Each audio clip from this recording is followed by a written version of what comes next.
What's up guys, welcome back to SP Vids, and we're back on the SP202 again. So this is featuring a little bit more on the channel recently, not through any particular reason, it just seems to be cropping up for ideas that I've got about videos. So last week we talked about the memory card on this device, and I kind of gave you a full lowdown about whether it's worth owning one or not. In this video what I want to talk about is ways of saving memory space. So if you watched my video last week, or if you know anything about the 202, you'll know that I'm running this without a memory card, and that means that memory on this is extremely sparse. So if we just hit the remain button to check, we have 32 seconds of memory in total.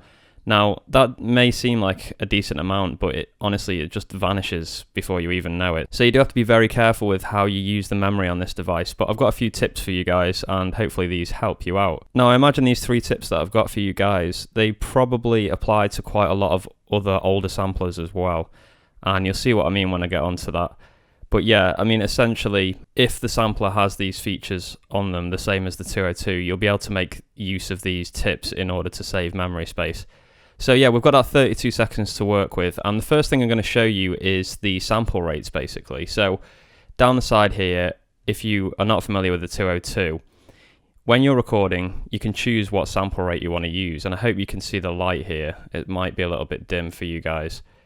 But basically you've got the option of 4 sample rates, and the further you go down the list, the lower the quality is going to be, but that means that it actually takes up less memory on the device. So let's say we record something in hi-fi first, and don't forget we've got 32 seconds of memory at the moment, so I'm just going to record in a bit of a beat that I've made, and I'm going to do it on hi-fi, and I'm going to do it on stereo as well. So that's another big thing. You've got the 4 rates here, but mono and stereo, they're going to be a huge difference in the amount of memory they take up. So let's record in hi-fi and stereo, and then I'll do lo-fi 2 and mono just to show the 2 extremes. So here we go.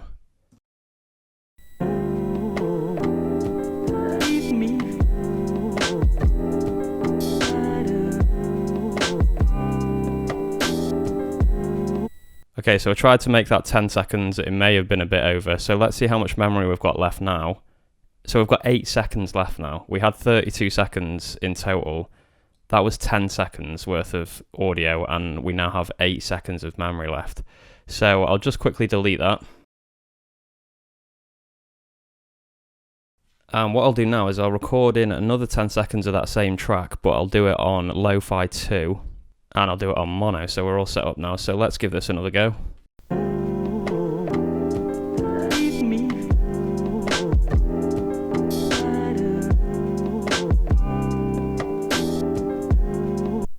Okay, so that was 10 seconds again, and let's see how much memory we've got left now. 31 seconds, so as you can see that's a huge difference. I mean, this is probably going to be unusable.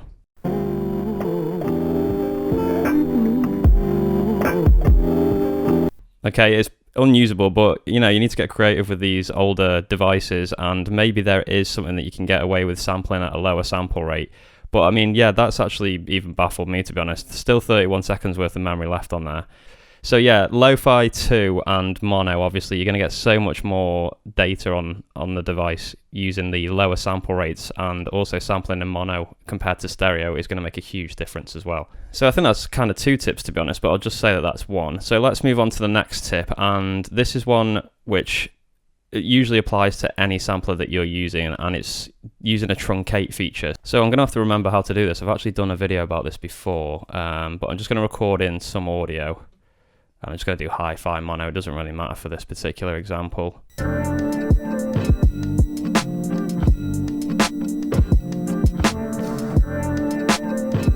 So yeah, apologies for the noise when this is recording, I don't know what that's about, but it doesn't seem to be on the actual recording when it's done, so that's good. Right, so let's mark this.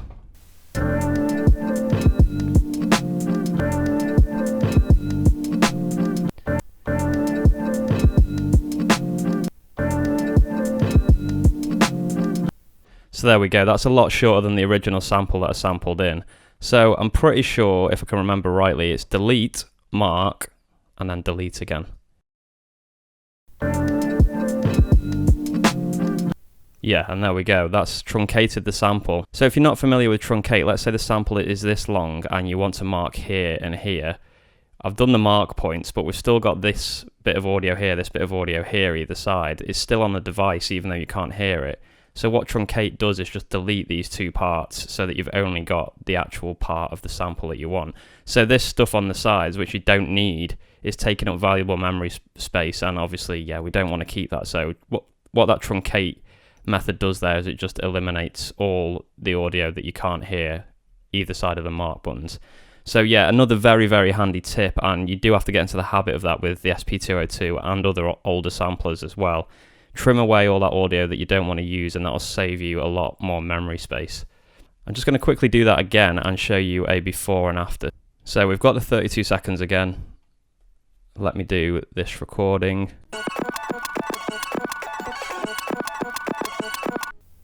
Okay, so I just sampled in 20 seconds worth of hi-fi mono there. So we've got 12 seconds of audio left, it's saying now. Let's try and truncate this and see if it makes a difference.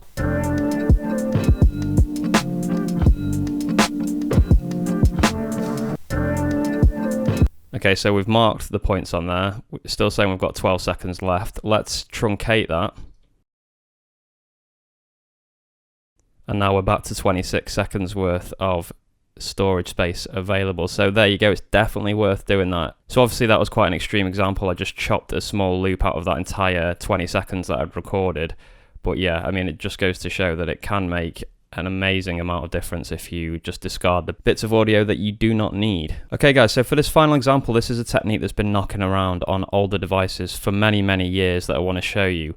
And basically what it is recording in a bit of audio way faster than the original tempo, and then using the pitch or the time to slow the sample down again. So what this is doing is it's taking up a lot less memory on the device because you're only sampling a much shorter amount of audio, but then you're stretching it out. That doesn't mean it takes up more memory. It's already in the internal memory, so when you're stretching it out, it doesn't use more audio. So let's go ahead and do an example. I've got my turntable set up to the left here. You guys won't be able to see it. I'm just using it to get a signal in. And I'm going to use the example of a drum break. It's not a perfect example, but if I use any audio from a vinyl, I'll probably get sued by some corporate record label. So I'm just going to do drum breaks, and then I'll show you the effect. But yeah, like I say, this is probably not going to be that usable, but it shows you the sort of theory behind this idea. So let's get a drum break going.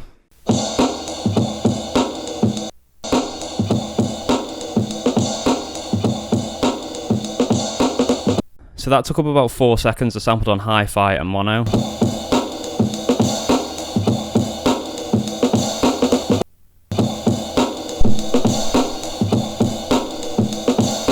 I think that's 2 bars. So let me try and do 2 bars, but I'm going to set my record player to 78 speed, which is very fast.